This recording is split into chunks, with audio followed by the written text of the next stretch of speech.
Okay బావా.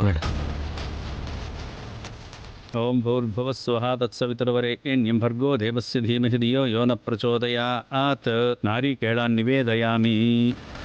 అమ్మా, ఇప్పుడు ఎవరి చేతైతే ప్రారంభించాలనుకుంటున్నారో వారి చేత ప్రారంభింపజేయండి.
బొమ్మ కనబడడం కాదు మేడం, దిమ్మ తిరిగి బొమ్మ కనబడింది.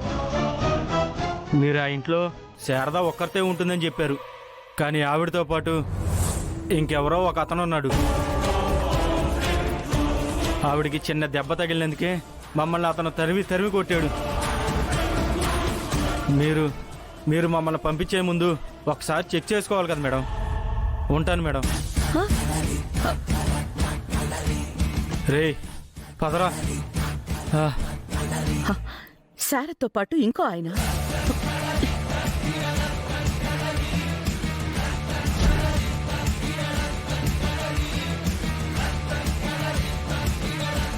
అంటే కేపీ అంటే కేపీ ఆ ఇంటికెళ్ళాడన్నమాట.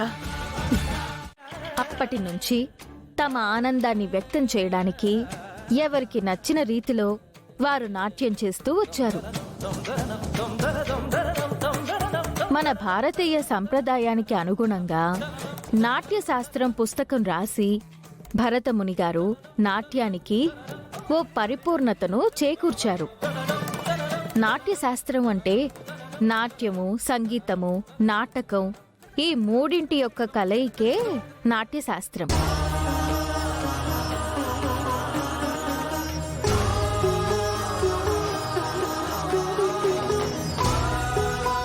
చూడండి, సంగీతం లేకుండా నాట్యం ఉండదు.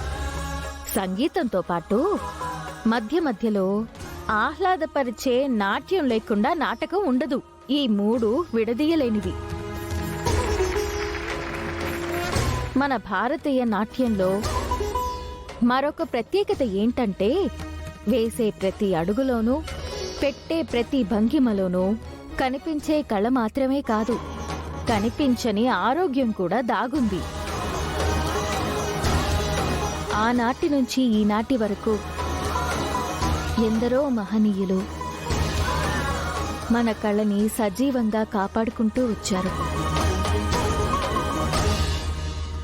అలా కాపాడేవారిలో తను కూడా ఒక సమిధ కావాలని మా అమ్మ ఆశపడింది.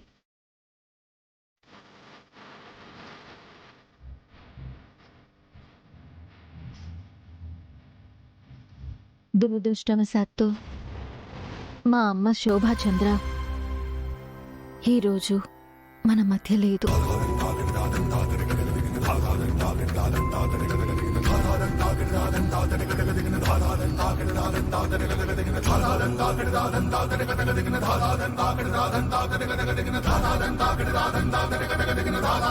తన ఆశను, ఆశయాన్ని నేనిప్పుడు నెరవేర్చే ప్రయత్నం చేస్తున్నాను.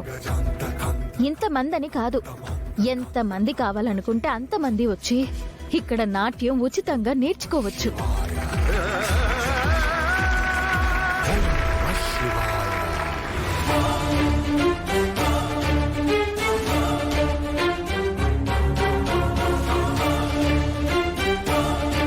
శక్తి చాలకపోతే టీచర్స్ని కూడా పెడతాను. We are the sounds of the streets.